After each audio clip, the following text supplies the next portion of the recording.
Hi అండి, నమస్తే. Welcome to my channel. Late చేయకుండా రెసిపీ ఎలా చేయాలో చూసేద్దాం. ముందుగా బీట్రూట్లని తొక్కలు తీసి చిన్న చిన్న ముక్కలుగా కట్ చేసి పెట్టుకోండి. ఇప్పుడు స్టవ్ మీద కడాయి పెట్టి పోపు వేసి బీట్రూట్ ముక్కల్ని వేసి కొద్దిగా పసుపు వేసి మూత పెట్టి ముక్కలను మగ్గించుకోవాలి. ఇప్పుడు ఈ బీట్రూట్ ముక్కలు మగ్గే లోపల మనం దీనిలోకి కావాల్సిన మసాలా పౌడర్ని తయారు చేసుకుందాం.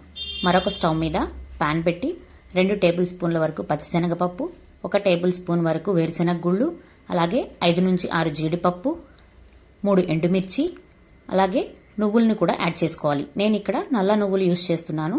మీ దగ్గర తెల్ల నువ్వులు ఉంటే అవి కూడా యూస్ చేయొచ్చు. ఇప్పుడు వీటిని ఆయిల్ ఏమి వేయకుండా డ్రైగా ఫ్రై చేసుకొని మిక్సీ వేసి పక్కన పెట్టుకోవాలి. ఇప్పుడు బీట్రూట్ ముక్కలు కూడా చక్కగా మగ్గిపోయాయి కదా. ఇప్పుడు మిక్సీ చేసుకున్న పొడిని దీనిలో వేసుకొని ముక్కలకు మొత్తం బాగా పట్టేలాగా ఒకసారి కలుపుకోవాలి.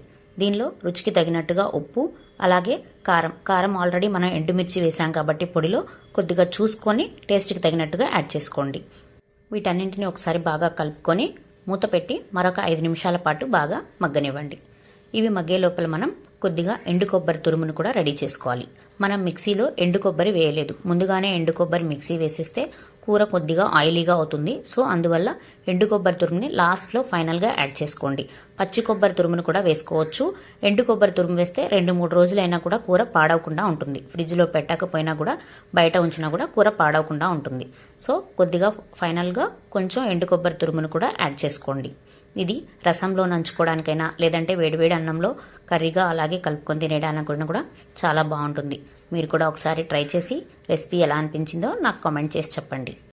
ఈ వీడియో మీకు నచ్చినట్టయితే తప్పకుండా లైక్ చేయండి. మరిన్ని మంచి రెసిపీస్ కోసం మన ఛానల్ని ఇప్పుడే సబ్స్క్రైబ్ చేసుకోండి. Thank you for watching this video. By by.